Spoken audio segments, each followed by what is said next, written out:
میرا نام عافیہ ہے، میری عمر اس وقت 32 سال ہے۔ میں ایک پڑھے لکھے اور اچھے گھرانے سے تعلق رکھتی تھی، خود بھی MA کر رہی تھی جب مجھے راشد ملے۔ وہ میرے کالج میں نئے پروفیسر آئے تھے۔ سب لڑکیاں انہیں دیکھ دیکھ کر آہیں بھرتی تھی کیونکہ وہ مردانہ وجاہت کا چلتا پھرتا شاہکار تھے۔ میں بھی دل ہی دل میں انہیں چاہنے لگی تھی، یا پھر شاید اس سے بھی کہیں زیادہ، لیکن سب کے سامنے ہمیشہ یہی ظاہر کیا کہ مجھے ان سے کوئی فرق نہیں پڑتا، اور میری یہی ادائے بے نیازی انہیں بھا گئی تھی کیونکہ وہ ہر لڑکی کو اپنے سامنے اپنے لیے پاگل دیکھ رہے تھے، اور ایک طرف میں تھی جو انہیں بھاؤ تک نہیں دیتی تھی۔ اور پھر ایک دن موقع پا کر انہوں نے مجھ سے بات کی شروعات کی۔ مجھے تب لگا کہ شاید یہ عام سی بات چیت ہے، کیونکہ جس آدمی کے گرد لڑکیوں کی ایک قطار ہو وہ کیوں میرے بارے میں کچھ محسوس کرے گا۔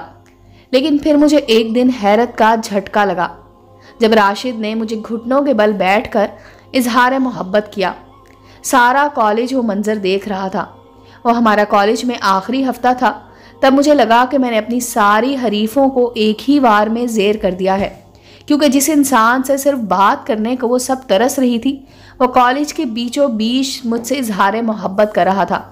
میں نے راشد کو کہا کہ میں بس تب مانوں گی جب میرے ماں باپ راضی ہوں گے، اس لیے آپ اپنے گھر والوں کو لے کر آئیں۔ ہم صرف آپ کے اس طرح کر دینے سے ہماری شادی نہیں ہوگی۔ راشد نے مجھ سے وعدہ کیا کہ وہ اپنے گھر والوں کو لے کر جلد ہی میرے گھر آئیں گے، لیکن ایک ہفتہ مزید گزر گیا۔ کالج بھی ختم ہو چکا تھا، لیکن نہ ہی راشد آئے اور نہ ہی ان کے خاندان کا کوئی فرد۔ مجھے لگنے لگا تھا کہ وہ مجھ سے شاید کوئی جھوٹا وعدہ کر گئے ہیں۔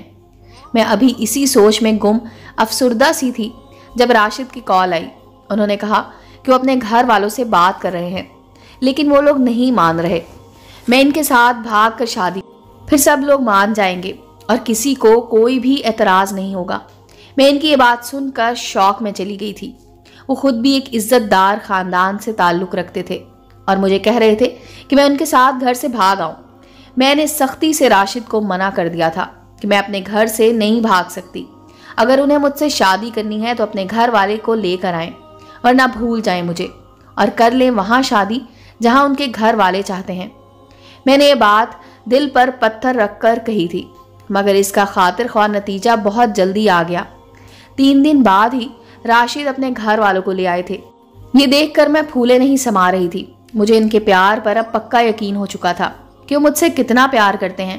اب ہم دن رات آپس میں باتیں کرتے تھے اور کئی بار چھپ کر مل بھی لیتے تھے، لیکن جیسے ہی میں نے انہیں کہا وہ تھوڑا سا کترا گئے اور کہا کہ ابھی تو ہماری پوری زندگی پڑی ہے، ابھی شادی کرنے کی عمر نہیں ہے۔ اب دوبارہ سے مجھے ان کے ارادوں میں کھوٹ نظر آ رہا تھا۔ تب میں نے اپنی امی سے کہا کہ آپ راشد کی امی سے بات شروع کریں۔ امی تھوڑا سا حیران تو ہوئی، لیکن پھر راشد کی امی سے بات کی اور پھر انہوں نے ہاں کر دی، کیونکہ راشد اپنے گھر کے سب سے بڑے بیٹے تھے۔ راشد نے وہاں بھی کافی شور مچایا کہ انہیں ابھی اب تک مستقبل بنانا ہے اور بہت کچھ کرنا ہے، لیکن پھر میرے ساس سسر نے ان کو کسی بہانے پر کان نہیں دھرنے دیے۔ جب راشد نے زیادہ شور مچایا تو اس کے والد نے اسے آگ کرنے کی دھمکی دے دی، جس کو سن کر وہ خاموش ہو گیا۔ اس ہنگامے کا اثر یہ ہوا کہ وہ سارا دن باتیں کرنے اور راشد کی اتنی زیادہ بے انتہا محبت ختم ہو گئی تھی۔ لیکن میں خوش تھی کیونکہ مجھے تو وہ مل رہا تھا جو مجھے چاہیے تھا۔ اب تو میری دوستیں بھی مجھے چھیڑنے لگی تھی کہ دیکھنا راشد کی محبت جھوٹی ہے، وہ تم سے شادی نہیں کرے گا۔ میں یہ شادی ان دوستوں کا منہ بند کرنے کے لیے بھی کرنا چاہتی تھی۔ اب چند ہی دنوں میں شادی کی تاریخ پکی ہو چکی تھی۔ میں خوش تھی کہ مجھے میری محبت مل رہی تھی۔ تبھی ایک دن میں راشد کے ساتھ شاپنگ پر گئی تو وہاں ایک لڑکی بہت غور سے راشد کو دیکھ رہی جیسے کوئی جان پہچان کی ہو، اور پھر جب راشد کی نظر اس پر پڑی تو ان کے چہرے کا رنگ فک ہو گیا اور پھر انہوں نے جلدی مچا دی اور شاپنگ بھی پوری کرنے نہیں دی۔ میں کافی حیران ہوئی کہ آخر ایسا کیا ہے جو مجھ سے چھپا رہے ہیں۔ میں پوچھنا چاہتی تھی لیکن بات آئی گئی ہو گئی کیونکہ ہماری شادی سر پر تھی۔ اس طرح ہماری شادی کا دن بھی آ گیا اور میں راشد کے ساتھ ان کے گھر رخصت ہو کر آ گئی۔ میں بہت خوش تھی، لیکن راشد کی خوشی کہیں کھو سی گئی تھی۔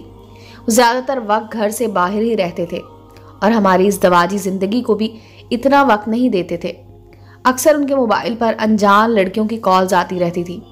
میں اگر غلطی سے بھی کسی سے کہہ دیتی کہ میں راشد کی بیوی ہوں या फिर फ़ोन ही उठा लेती तो मुझ पर फट जाते। कई बार तो नौबत हाथ उठाने तक पर आ गई थी। मैं जब भी सवाल करती कि आखिर कौन है वो लड़कियां जो उन्हें कॉल करती हैं, तो सहूलत से कह देते कि उनकी स्टूडेंट्स हैं, लेकिन मैं इस बात से रत्ती बराबर भी मुतमईन नहीं थी। इसी कश्मकश में लड़ते झगड़ते 3 साल गुजर चुके थे और अब मैं हुज़ैफा और इकरा की माँ बन चुकी थी। मगर राशिद की हालत अब भी बिल्कुल वैसी ही थी। उसे बच्चों से भी कोई ख़ास लगाव नहीं था।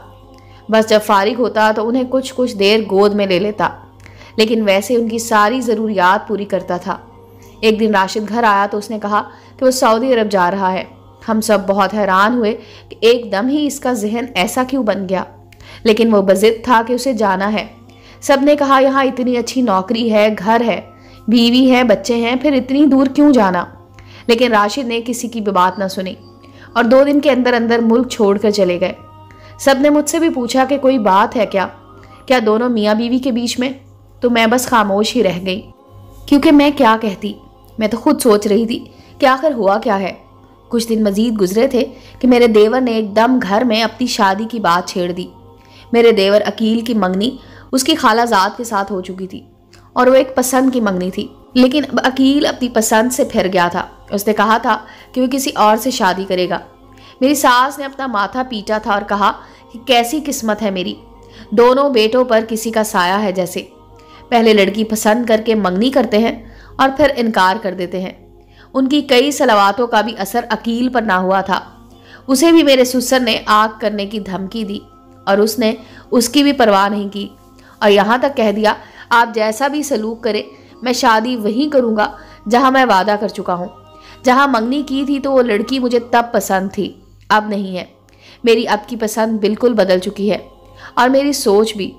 अकील की इस 2 टोक बात पर सब घर वाले बहुत परेशान हुए थे। राशिद को भी फ़ोन किया कि अकील को समझाएं, मगर अकील किसी के कहने पर ना माना, तो हम सब ने उसकी पसंद के आगे घुटने टेक दिए। मेरी सास की बहन ने घर आकर बहुत झगड़ा किया था, बहुत लड़ाई हुई थी और फिर अम्मी के मैके ने अम्मी से बायकॉट कर लिया। वो इस दिन बहुत रोई थी कि इस उम्र में उनसे उनका मैका दूर चला गया, लेकिन वो क्या कर सकती थी, औलाद के हाथों मजबूर थी। अब अकील के कहने पर हम लोग लड़की देखने गए थे। लड़की मुझे जानी पहचानी सी लगी थी, लेकिन जहन में नहीं आ रहा था कि वो कौन है और उसे कहाँ देखा है, और ना ही मैंने सोचने की कोशिश की थी, क्योंकि अम्मी से हमदर्दी की वजह से हम सब ही दिल में उस लड़की के खिलाफ हो चुके थे। बात यह थी कि वो लड़की बहुत कमज़ोर सी थी, रंग उतरा हुआ था और कमज़ोर सा सरापा था। चेहरे पर खुशी की ज़रा सी भी रमक दिखाई नहीं देती थी, लेकिन वो अकील की पसंद थी। बात पक्की करके तारीख रख दी गई और फिर शादी का दिन भी सर पर आन पहुंचा। वो बनी संवरी कोई हसीन सी दुल्हन लग रही थी, लेकिन अलीना के चेहरे पर कोई भी रंग नहीं था, जैसा कि पसंद की शादी में आम तौर पर होता है। मैं खुद एक लड़की हूँ, इसलिए मुझे बहुत अजीब सा महसूस हुआ, लेकिन फिर फौरन फरहत आड़े आ गई कि उसकी वजह से हमारे घर में बहुत फसाद हुए हैं। अकील की शादी पर भी राशिद घर नहीं आए थे, जिस पर सब बहुत हैरान हुए। हमने बहुत इसरार किया कि आपके अकलौते भाई की शादी है, सब लोग बहुत सवाल करेंगे, लेकिन राशिद ने सख्ती से इनकार कर दिया कि इनकी नई नौकरी है और अभी आए 1 महीना भी नहीं हुआ, इसलिए वो नहीं आ सकते। मैं ऊपर से खामोश हो गई थी, लेकिन दिल ही दिल में राशिद की कमी बहुत महसूस की थी। हर फंक्शन में जैसे दिल को उनके आने की आस लगी थी। जैसे तैसे करके शादी हुई और फिर अलीना हमारे घर में आ गई थी। उस रात जब वो दोनों अपने कमरे में गए तो मुझे याद आया कि अब तक उनको किसी ने दूध का गिलास नहीं भिजवाया। मैं खुद देने गई तो वहाँ से अलीना के ज़ोर ज़ोर से रोने की आवाज़ आ रही थी और अकील उसे तसल्ली दे रहा था कि अब अलीना की इज्जत का रखवाला वो है, कोई उस पर उंगली भी नहीं उठा सकता। मैं काफ़ी हैरान हुई थी, लेकिन फिर खामोशी से वापस चली आई कि मियाँ बीवी का ज़ाती मामला है। अभी शादी को 3रा ही दिन हुआ था कि अलीना की तबीयत अचानक बहुत ख़राब हो गई। उसे उल्टियाँ आने लगी और फिर वो यकदम बेहोश हो गई। अकील उस वक्त घर पर नहीं था और उसने मेरा फ़ोन भी नहीं उठाया, तो मैं फिर मजबूरन अलीना को खुद हस्पताल ले गई। वहाँ जाकर जो बात मुझे पता चली वो सुनकर मेरे पैरों तले से ज़मीन निकल गई। खामोशी से हम घर आ गए। तब तक अकील भी आ चुका था। सब ने पूछा कि आखिर हुआ क्या था। मैं खामोश रही तो मेरी सास ने आगे बढ़कर मेरे हाथ से रिपोर्ट्स ले ली और फिर सबको पता चल गया कि अलीना उम्मीद से थी। अम्मी ये देखकर आगे बढ़ी और अलीना को जोरदार थप्पड़ मारने लगी कि अकील ने उसका हाथ पकड़ लिया। अम्मी ने उसे कहा कि ये लड़की तुझे धोखा दे रही है, जाने किसका गुनाह तेरे सर थोप रही है, इसे अभी फारिग कर दे। ये बात सुनकर अकील ने फौरन मना कर दिया, लेकिन अम्मी अपनी बात पर अड़ चुकी थी और बार बार अलीना को सुना रही थी। तब एकदम अकील बोला और सारी हकीकत सबके सामने रख दी। ये बच्चा राशिद का था। राशिद ने जब अलीना को देखा तो इस पर दिल आ गया, क्योंकि फितरतन राशिद एक दिल फेंक मर्द था, और फिर इसने अलीना को अपने जाल में फांसना शुरू कर दिया। ये वही लड़की थी जो हमें एक दिन शॉपिंग मॉल में नजर आई थी। इन दिनों राशिद ने उसे नया नया पसंद किया था। उसने अलीना से कहा कि ये मेरी बहन है। तब के बाद अलीना से उसकी बातचीत शुरू हुई, और फिर अब अलीना राशिद से कह रही थी कि अपने वालिदैन को लेकर आओ, तभी शादी होगी, वरना मुझे भूल जाओ। जब राशिद ने मना कर दिया तो अलीना ने उससे राब्ता ख़त्म कर दिया। राशिद इस बात पर तैश में आ गया और फिर अलीना की इज्जत ख़राब कर दी, लेकिन उसे फ़ौरन एहसास हुआ कि उससे कुछ गलती हो गई है, तो वो पाकिस्तान से बाहर चला गया। अकील ने जब देखा कि राशिद कुछ दिनों से परेशान है तो उसका पीछा किया और उसे अलीना के बारे में मालूम हो गया। जब राशिद मुल्क से बाहर गया तो अलीना उम्मीद से थी और अपने जान लेने के दर पर आ गई थी। अगर अकील अलीना से शादी ना करता तो अपनी जान ले लेती, इसलिए अकील ने सब की मुखालफत मोल ली और अलीना को अपनी बीवी बना लिया। यह हकीकत सबको मालूम हुई तो मैं बेहोश हो गई, और जब होश आया तो अलीना के गले लगकर खूब रोई और उससे माफ़ी मांगी। सब घर वालों को राशिद की हकीकत मालूम हो चुकी थी। राशिद पाकिस्तान आया तो मैं उससे ना मिली, और अब इस बात को 3 साल मजीद गुजर चुके हैं। अलीना ने एक बेटे को जन्म दिया था, मेरे भी 2 बच्चे थे। बच्चे को हाथ लगाने का अब राशिद को भी कोई हक नहीं है, क्योंकि हम दोनों ने उसे माफ़ नहीं किया। वो मुल्क से बाहर रहता है और कभी कभी आता है, लेकिन फिर भी इस घर में कोई एक भी उसका इंतज़ार करने वाला नहीं है। उम्मीद है दोस्तों स्टोरी अच्छी लगी होगी। चैनल को लाइक और सब्सक्राइब करें और बेल आइकॉन का बटन दबाना मत भूलें, ताकि हर नए आने वाली स्टोरी का नोटिफिकेशन आपको मिल सके। मिलते हैं अगली स्टोरी के साथ।